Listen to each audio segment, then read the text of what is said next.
Cuarta Aliyá, Bereshit, capítulo 49, versículo del 1 al 18. Entonces Jacob llamó a sus hijos y dijo: Reuníos para que os haga saber lo que os ha de acontecer en los días venideros. La palabra hebrea que ha sido traducida como venideros es aharit, que significa últimos, finales.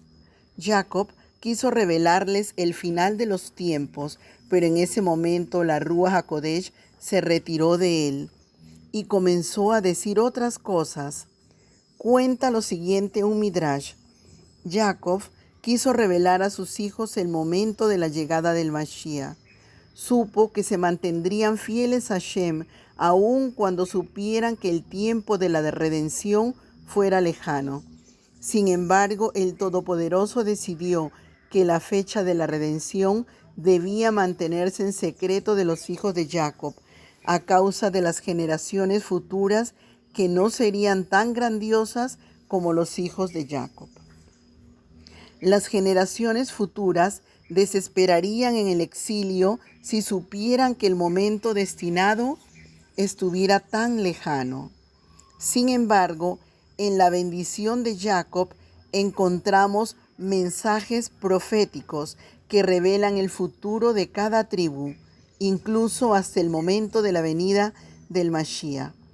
Encontramos 3 características en el mensaje de Jacob para cada uno de sus hijos: la identidad y el carácter de cada tribu, el desarrollo histórico de cada tribu y los sucesos de los últimos tiempos. Bereshit, capítulo 49, versículo 3 y 4. Reubén, tú eres mi primogénito, mi poderío y el principio de mi vigor, prominente en dignidad y prominente en poder, incontrolable como el agua. No tendrás preeminencia porque subiste a la cama de tu padre y la profanaste. Él subió a mi lecho. Reubén seguía siendo el primogénito de Jacob en cuanto a todas las genealogías. Esto nos enseña que hubo arrepentimiento en él por haber pecado con la concubina de su padre. Sin embargo, por su pecado, perdió la primogenitura.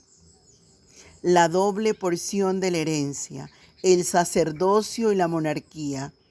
Esto nos enseña que el que no sabe controlar su instinto sexual no podrá llegar a puestos importantes en el reino. Según Rashi y otros, los descendientes de Reubén poblaron Francia. Francia ha sido una nación preeminente durante mucho tiempo, pero antes de la venida del Mashiach perderá esa posesión. Bereshit, capítulo 49, versículo del 5 al 7. Shimón y Leví son hermanos, sus armas instrumentos de violencia. En su consejo no entre mi alma, a su asamblea no se una mi gloria, porque en su ira mataron hombres y en su obstinación desjarretaron bueyes. Maldita su ira porque es feroz y su furor porque es cruel. Los dividiré en Jacob y los dispersaré en Israel. La ira de Shimón y Leví fue maldecida, no ellos mismos. La violencia trae maldición sobre una nación. La tribu de Shimón fue en la brecha para pecar en el asunto de Baal Peor. Números, Bemidbar, capítulo 25, versículo 6 al 14, capítulo 26, versículo 1. Y por eso su tribu bajó.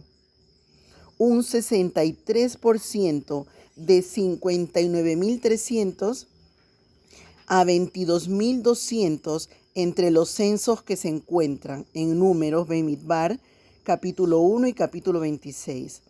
Shimón no tuvo su propio territorio en la tierra, sino que sus tierras estaban divididas dentro de la tribu de Yehudá.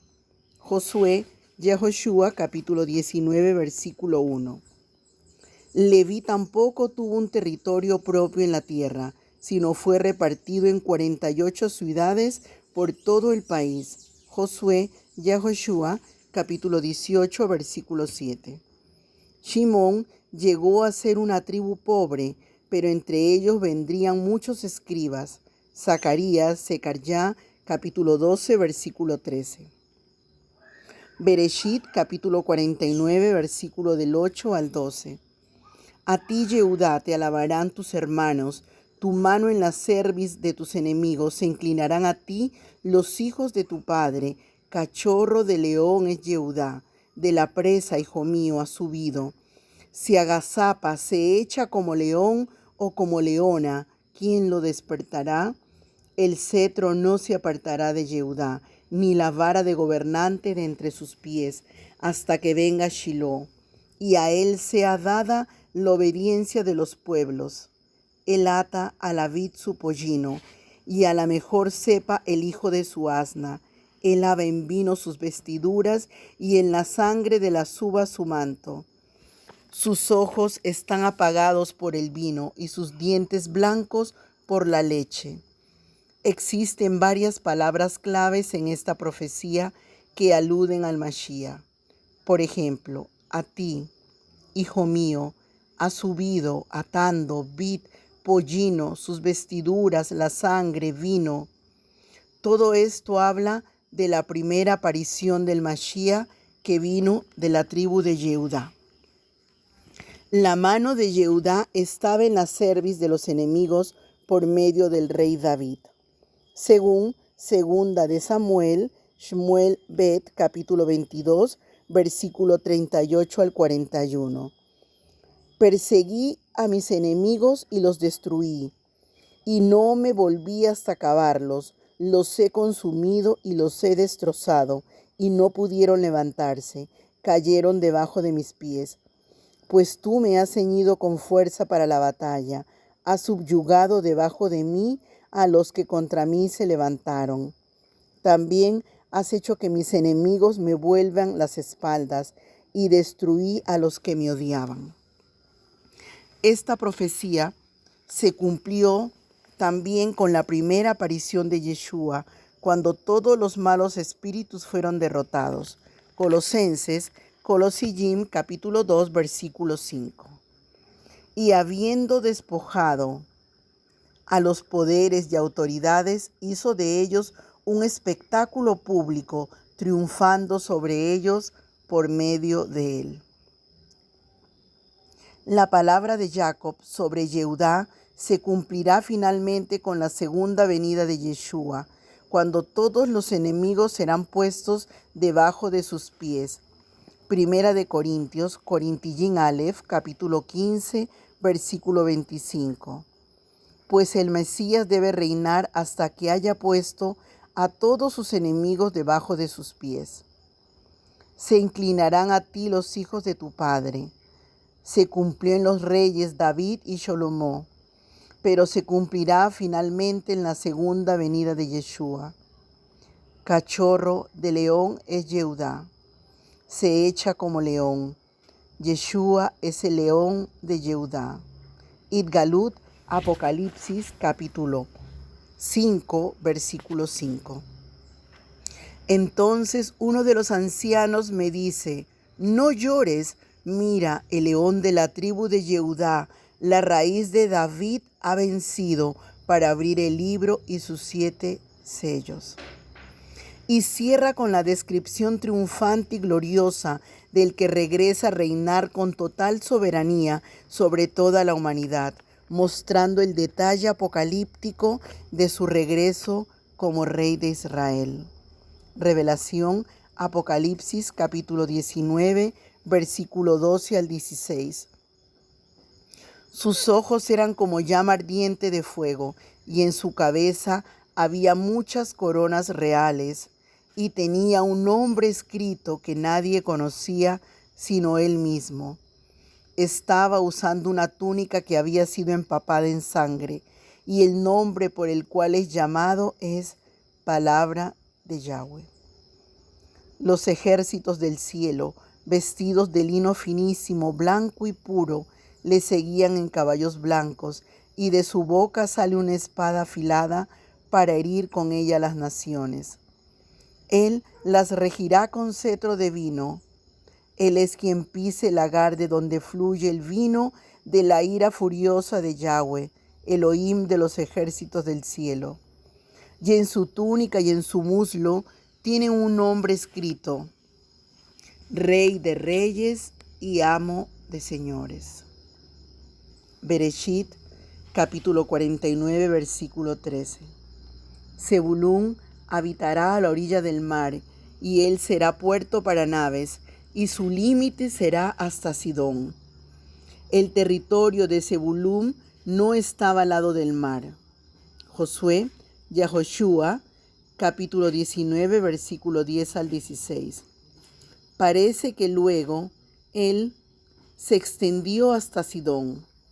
Zebulún se dedicó a ganar dinero para que su hermano Isacar pudiera dedicarse al estudio de la Torá. Deuteronomios, Devarim, capítulo 33, versículo 18. Y de Zebulún dijo: Alégrate, Zebulún, en tus salidas a Yisachar, en tus tiendas. Bereshit, capítulo 49, versículo 14 y 15. Yisachar es un asno fuerte, echado entre los apriscos. Al ver que el lugar de reposo era bueno y que la tierra era agradable, inclinó su hombro para cargar y llegó a ser esclavo en trabajos forzados. Yisachar producía grandes estudios que llevaban el yugo de la Torá. Primera de Crónicas, Divrei Hayayim, Aleph, capítulo 12, versículo 32. De los hijos de Yisachar, expertos en discernir los tiempos, con conocimiento de lo que Israel debía hacer. Sus jefes eran 200 y todos sus parientes estaban bajo sus órdenes. Yisachar producía 200 líderes para el Sanedrín. Bereshit, capítulo 49, versículo 16 al 18. Dan juzgará a su pueblo como una de las tribus de Israel. Sea Dan serpiente junto al camino, víbora junto al sendero, que muerde los jarretes del caballo y cae su jinete hacia atrás. Tu salvación espero, oh Señor. El juez Shimshon vino de la tribu de Dan. Jueces, Shoftim, capítulo 13, versículo 2. Esta profecía se cumplió en él. Tu salvación espero, oh Señor. Shimshon no fue el que trajo la redención final para Israel. Hay que seguir esperando otro Mashiach.